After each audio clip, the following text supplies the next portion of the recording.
Hello everyone. Today we are going to start with the unit 2 of novel inorganic solids, that is characterization techniques of inorganic solids.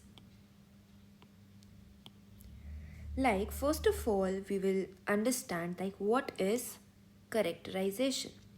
Characterization refers to the broad and general process by which a material structure and properties are probed and measured. Characterisation ऐसा एक process होता है अगर हमने कोई भी inorganic organic nano particle synthesis किया है हम उसकी केमिकल एंड फिजिकल प्रॉपर्टीज़ को जान सके. Characterization and analytical techniques are methods used to identify, isolate, or quantify chemicals or materials, or to characterize their physical properties. As I told you, characterization techniques से हम किसी भी material की physical और chemical properties के बारे में जान सकते हैं. Several techniques have been used to characterize the size, shape, crystal structure, elemental composition, and a variety of other physical properties of inorganic solids. हम इन टेक्निक से कौन कौन सी फिजिकल प्रॉपर्टीज़ जान सकते हैं किसी भी मटेरियल की. That can be size, shape, structure, composition and many more things. Today we are going to study about one of those characterization techniques. We have many, but today we are going to start with SEM, scanning electron microscope.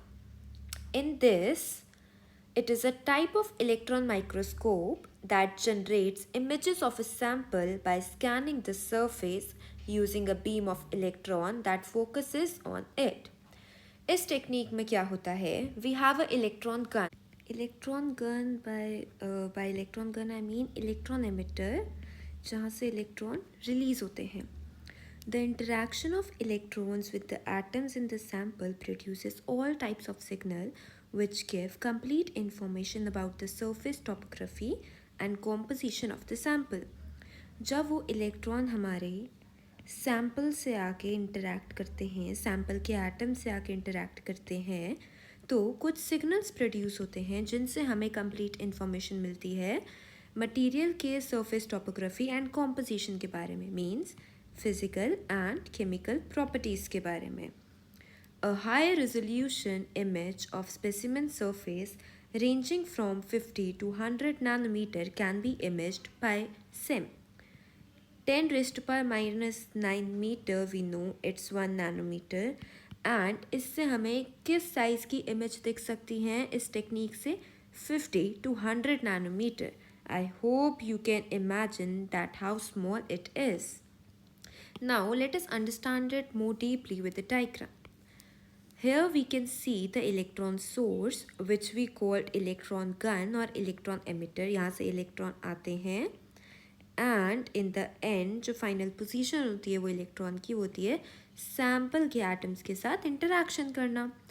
In between this we have two lenses, condenser lens and objective lens. Here you can see condenser lens and here it is the objective lens.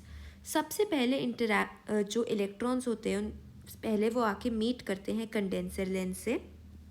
Condenser lens के through वो converge हो जाते हैं. Then again it opens up and before opening it fully, it again converge with the help of objective lens and then reach the sample. So the main thing the condenser lens do is defines the size of electron beam.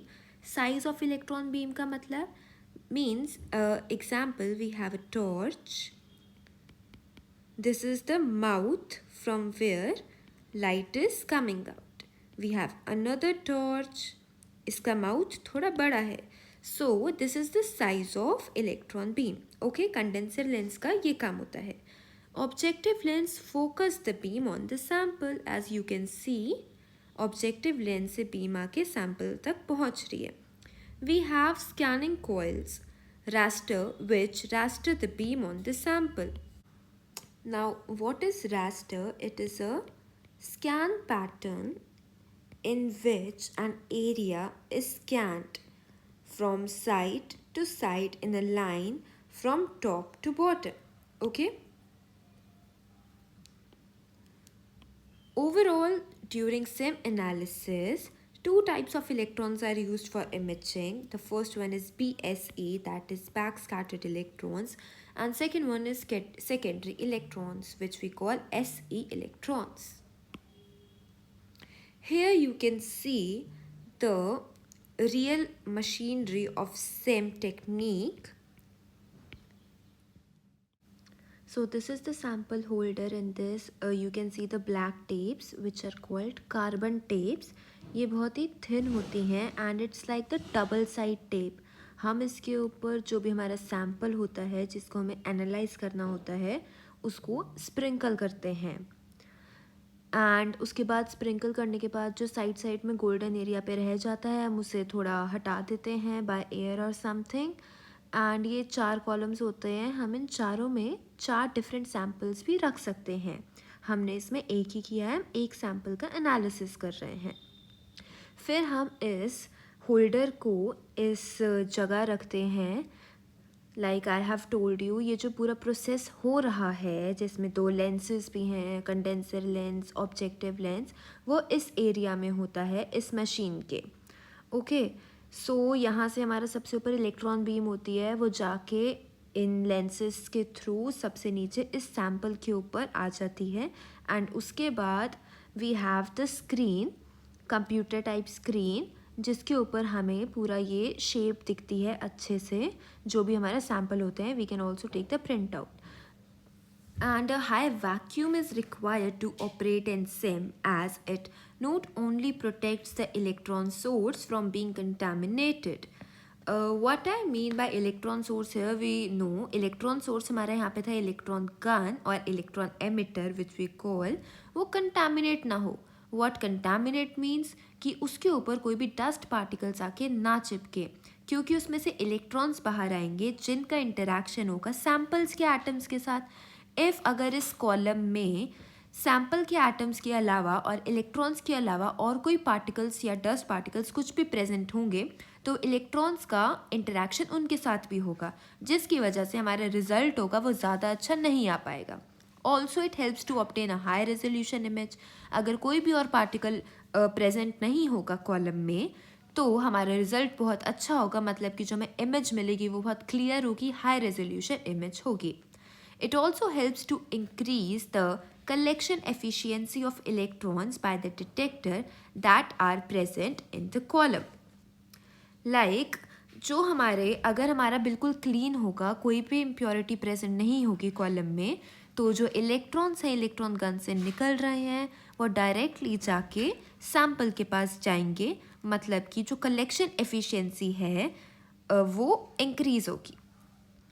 We have 3 different types of SEM: conventional SEM, environmental SEM and low vacuum SEM. हमारा conventional SEM में क्या होता है? The interaction of electron beam with the sample takes place in high vacuum. इसमें vacuum हमारी बहुत high होती है, pressure is 10 से 6 torr. E-SEM में क्या होता है? environmental SEM में the interaction between the electron beam and the sample takes place at elevated pressure. Elevated pressure के नॉर्मल प्रेशर से थोड़ा ज़्यादा, मतलब जो हमारा एलिवेटेड प्रेशर होता है वो कम या ज़्यादा होता रहता है आइडल प्रेशर से. सो इट इज़ 0.2 से 20 torr. Low vacuum SEM operates at elevated pressure 0.2 से 2 torr. C SEM, that is conventional SEM, LV SEM, that is low vacuum SEM, are good choices for analyzing concrete material as they both work at low pressure than E SEM. I hope you have got it. Now we have more characterization techniques, that is X-ray diffraction, UV visible spectroscopy, TEM, TEM, FTIR. So we will continue the other technique in the next lecture. I hope you have understood SEM, scanning electron microscopy. Thank you for today. We will continue in the next class.